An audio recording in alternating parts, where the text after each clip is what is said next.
Well, welcome once again. This is the Doctor of Digital from the Doctor of Digital podcast. The purpose of the show is to transform your business and life with education and inspiration. I introduce busy business leaders to trends in business, technology, and marketing to highlight people you should know. Did you know that geriatric care managers who specialize in helping families with aging loved ones often have backgrounds in social work, nursing, or even financial planning? This unique blend of skills allows them to address the multifaceted challenges families face during this transition. From navigating complex medical decisions to securing financial aid and finding appropriate housing, geriatric care managers offer a holistic approach to supporting families through the aging process. Many geriatric care managers see their role as more than just providing practical support. They are on a mission to change the conversation about aging itself. In a society that often pushes the realities of later life aside, these professionals strive to paint a more positive picture. Their work isn't just about managing challenges, it's about highlighting the potential and beauty of aging. They believe everyone should embrace the possibilities of this stage of life, and their success stories serve not just as individual triumphs, but as a call to action for all of us to confront negative stereotypes and celebrate the richness of every life phase. During this episode, we'll do a deep dive into the changes and hot topics in elder care and celebrating the advantages of aging, its beauty, and its potential for growth and enjoyment. We will leverage the expertise of my guest and how to navigate the unique dynamics of the field. By the end of this episode, you'll be better equipped to know what to do, and I encourage you to contact my guest, Corinne Auman, who is an author, educator, family caregiving, and aging expert. With that, welcome to the program, and thanks for taking some time out to chat today. Yeah, thanks so much for having me. Glad to be here. Wow, that's great that you could take some time. And I'm really curious, like, how did you get into a field such as this in the first place? That's kind of an interesting thing that people often want to know. Well, most people who work in the aging field, I have found, got into it because of experiences with their own aging loved ones. And Okay. that is the case for me as well. I grew up next to my grandparents. We lived right next door. And through that experience and watching my mom and her sister try to navigate caring for their aging mom, Okay. that showed me that there was a great need for Mm, people in the world who could help families when they reach that moment of needing assistance to be there to say, here's what's out there, here's what's available to you, here's how much it costs, to help them navigate those resources, because most of us don't tend to think about that until that moment comes. We kind sure. of live in a world where we go, I'll think about that when I have to. And then when we have to, we go, oh, I don't know anything about this. Sure. And curious, like, what kind of preparation did you have? Because since this was almost like a life situation that you found yourself in, how did you get the training and how did you get yourself prepared to be in the field? So, all of that happened with my family when I was in high school and college. So, that was very early on. I went on to college and graduate school and studied older adulthood in graduate school, Oh, specifically developmental psychology with a specialty in adulthood and aging. And then um, I went on to become a college professor for a number of years, and then finally said to my husband back in 2012, this has only gotten more complicated. yeah. I've been thinking about doing this for years. If I'm ever going to start that business, it's time to do it. And Got so it. I did and got into it from there. What would you say now? This has been a bit of time that's gone by. What would you say are some of the changes that you have seen and experienced over this period of time? So it really has only become more complex for Mm, people trying to navigate healthcare in general. That's true for any age group. But sure. I think it's even more complicated when you are trying to help an older adult navigate healthcare because you don't know what's available to them. Medicare is not free and doesn't pay for everything. And a lot of people are really surprised by that. They think, oh, Mm, that's just going to pay for every healthcare need they have. And there's so many different services out there. There's assisted living, skilled nursing, memory care, independent living, continuing care, retirement communities, home care, home health.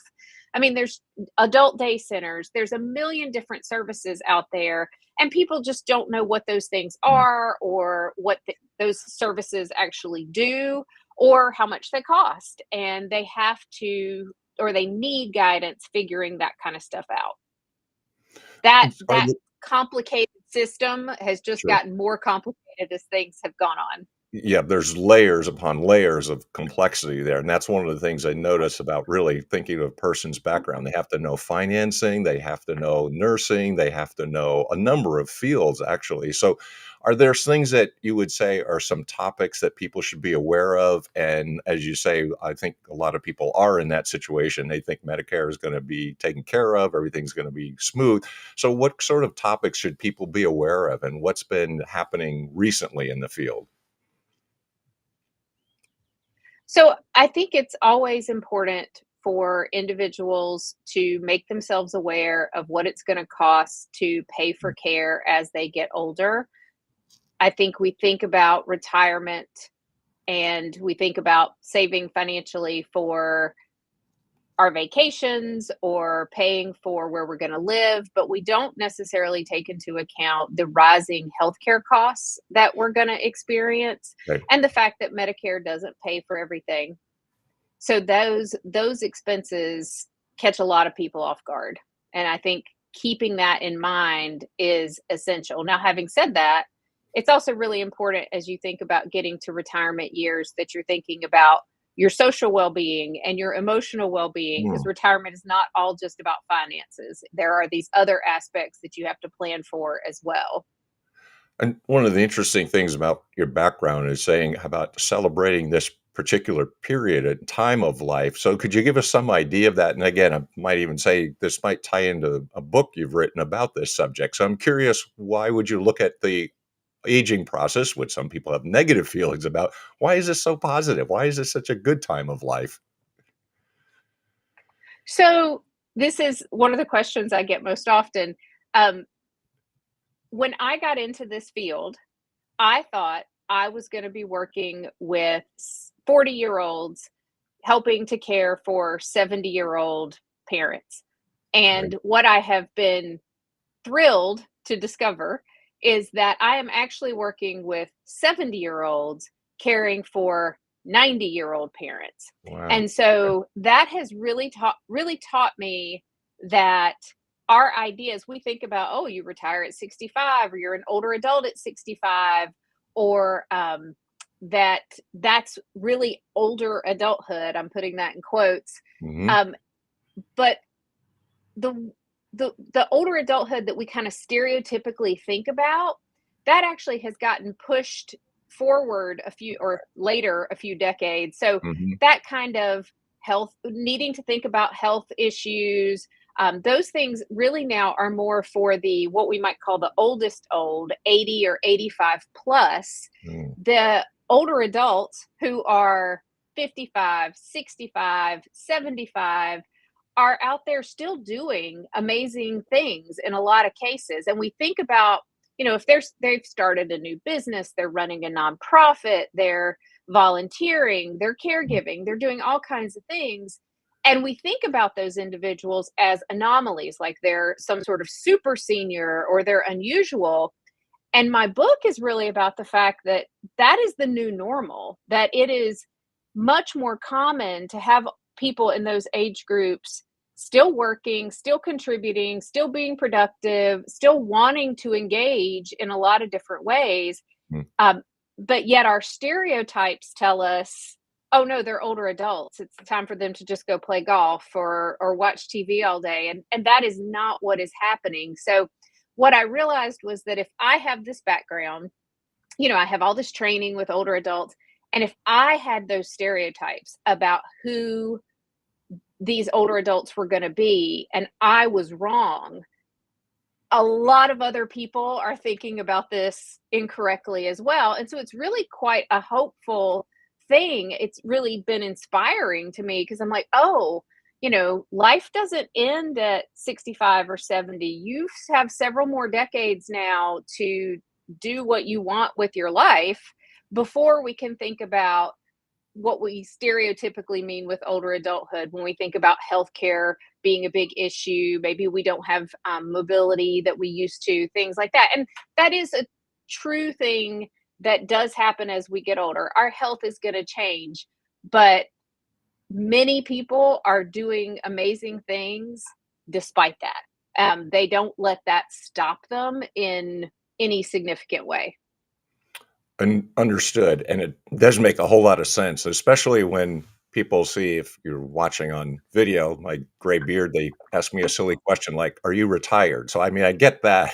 I understand that from a personal point of view because Yeah. I'm getting to that age, right? So, I've realized that, and I also agree with seeing the people that you're describing because there are people that are in their 70s, 80s, and 90s that are still doing those incredible things, and they found that this is really a very rewarding time of life. And I said one of the advantages of getting older is that people often give you a little bit more respect too because you're older. And I said, yeah, I can kind of fake it now because I look like I know what I'm talking about because I'm older.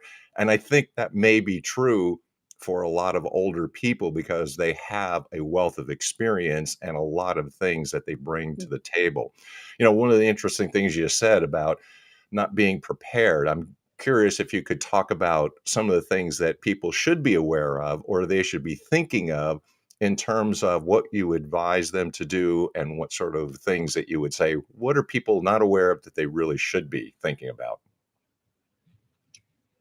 So, one of the biggest things I mentioned a little bit earlier is that retirement, or those retirements that we typically think of, Hmm. are much more than just leisure. Leisure is fun because it ends. Travel is fun because it's limited, right? When you have unlimited leisure, people start to struggle. So it's very common for people to retire and have kind of a honeymoon phase where they are really happy, they're playing all their golf, they're traveling, they're doing whatever fun things they wanted to do, and then about 18 months to 2 years into that, they flounder a little bit because they start to go, "Oh, wait, nobody needs me for anything," or "I don't have a real purpose." And that becomes depressing. It can be very socially isolating because a lot of your friends and your connections were at work. So if you don't figure out how to give your life purpose Mm. after you retire, and whatever way that is, it doesn't have to be another job, but it can be. Um, Figuring out those social and emotional pieces of the quote retirement years are as essential, if not more essential, than figuring out your money. Your money is important, but figuring out those other pieces are what's going to make you want to get out of bed on a Wednesday morning after you retire. Yeah, that also makes a whole lot of sense because as I can't imagine that retirement and I see exactly what you're describing because after a while I said I get bored because I've been very active both intellectually and physically my entire life. So I go, well, that doesn't sound so great. I mean, just sitting on the beach or just sitting and watching television. I mean, it's boring. Like you say, I could see that state coming in after a certain amount of time because we're human beings who need purpose and need to get up in the morning and need to do things. Could you say, like, there are different people have different backgrounds in your field. So, what sort of expertise do you have and what do you bring to the table? What kinds of skills and expertise do you offer people so that they could get in touch with you? Sure. So I do run a care management agency, and we do offer assistance and guidance for people, particularly adult children or family members who are trying to care for that aging loved one. So typically, our clients are people who are in midlife who are trying to care for an older adult. The other thing that I do is a lot of speaking and teaching about ageism, ageism in the workplace, ageism in healthcare, rethinking your own retirement and your own older adult years. And that's, the reason I wrote the book. And so I'm really trying to get that message out as much as possible. And those are the things that I'm really passionate about in terms of helping people reframe how they think about all these years and to plan and prepare appropriately. And so to that end, I think you mentioned telling people how they could find me. I do have a website. It's CorinneAuman.com. So just my name. And then my business website is NavigateSeniorCare.com.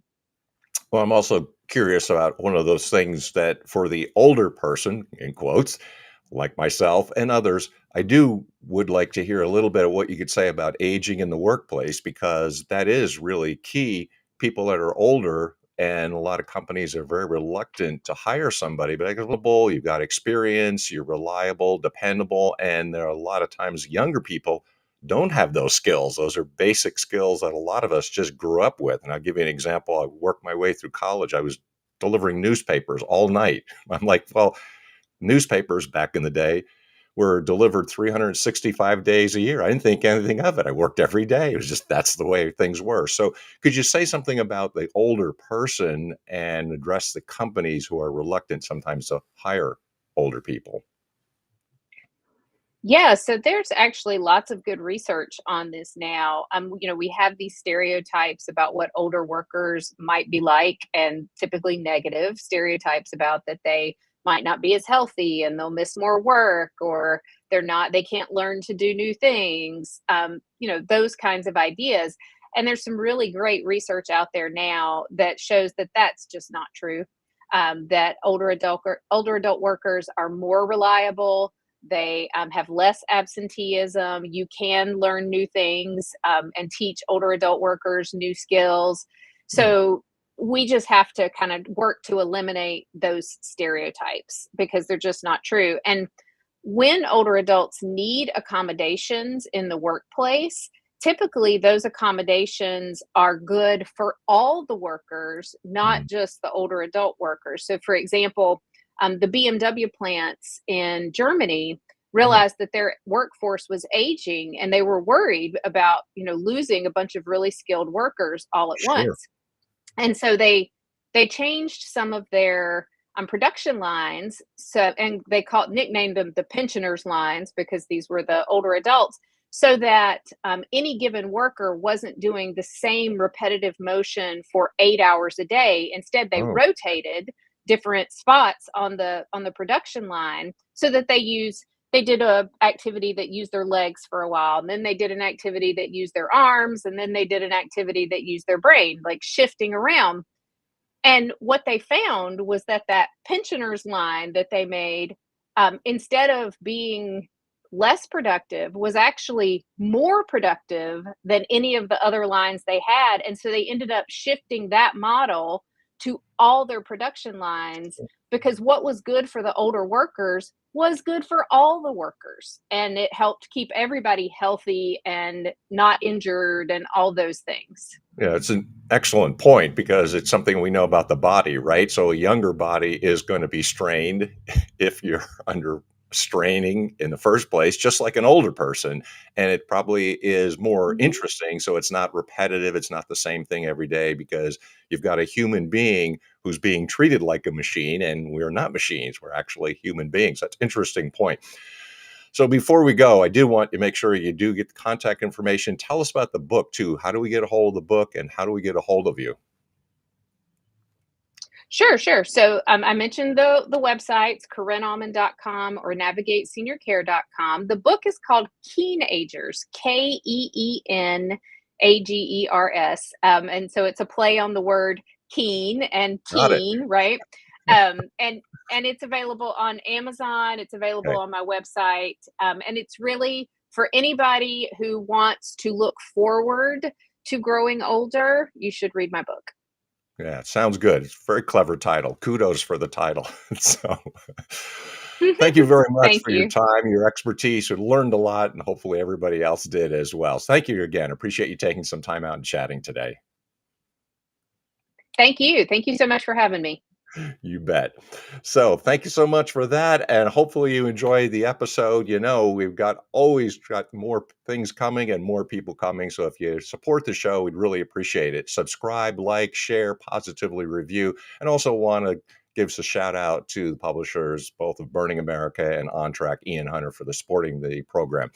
So, until next time, more exciting things. Keep the episodes rocking and coming. Make sure you check in next time. Until next